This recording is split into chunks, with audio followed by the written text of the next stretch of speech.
2. "Well, aren't you going to come and give your mother a hug?" Allie walked slowly up the aisle as her mother, Lindy, Bradley's first wife, shook her extended arms with impatience, but made no effort of her own to close the gap between them. When Allie finally reached her, Lindy pulled her into a long, tight hug. "My baby." Char could see Lindy's lips move against Allie's ear, but couldn't hear the words. Allie nodded a few times and raised a hand to wipe her eyes before breaking down in sobs. "Oh, my poor baby," Lindy said, kissing her daughter's hair. When Allie stopped crying, Char and Will rose and joined the others in the aisle. Lindy let her daughter go and stepped past her, taking Char's hands in hers. "Charlotte." She tilted her head, assessing and apparently deciding hand-holding wasn't enough. She dropped Char's hands and hugged her. Char tried to pretend her sudden coughing fit was due to grief and not the overpowering smell of hairspray, coconut oil, and perfume. "You poor thing," Lindy said, pulling her closer. "How are you?" "I'm fine," Char said, struggling to free herself. She stepped back beside her brother.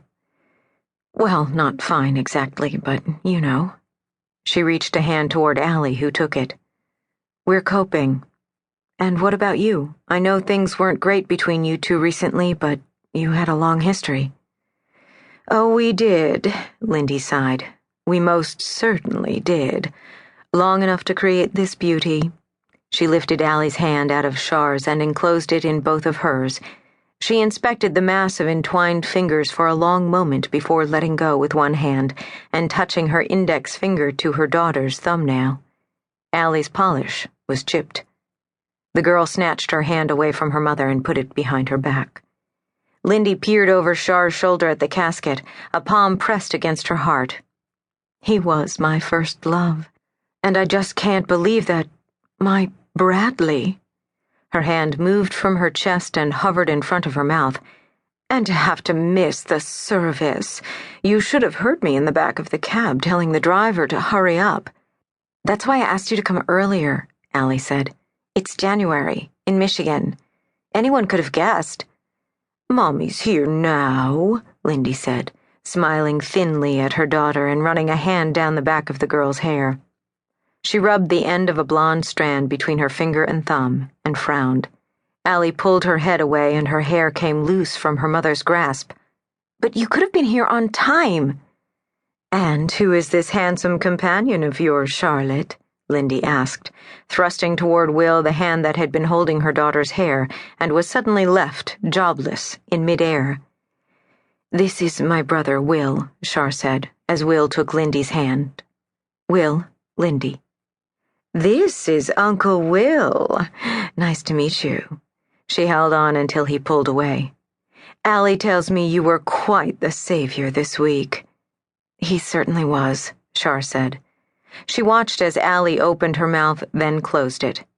She would bet $1,000 the girl was about to say, "He flew in days ago." Will waved them off and put a hand on Char's back, nudging her up the aisle to the door. "We can exaggerate more at dinner tonight. Let's go greet some guests." "Give me 1 minute," Lindy said, "and I'll catch up with you." She pointed to the casket. "I guess it would be crass to make a joke about finally being able to get in the last word." "We've done our share of irreverent joking ourselves," Char said. "I think he would have appreciated it." She smiled at Lindy and turned to walk up the aisle, Allie and Will following. "Oh, and I'll have to join you tomorrow night for dinner," Lindy said. They stopped and turned, and Char heard Allie gasp. "I made plans for tonight with some people who have to get to the airport, to get back home, assuming flights don't get canceled.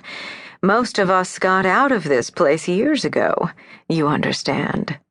Lindy swept an arm around the sanctuary, but Char knew she was talking about Mount Pleasant, not St. John's Episcopal. "But, Mom," Allie said, "you just got here, and Uncle Will leaves tomorrow afternoon." Will stepped closer to his niece. "It's not a big deal, Allie," he whispered. "We just met." "I'll be here until Wednesday," Lindy said, giving Allie the same thin smile she had produced earlier, the one that seemed to say the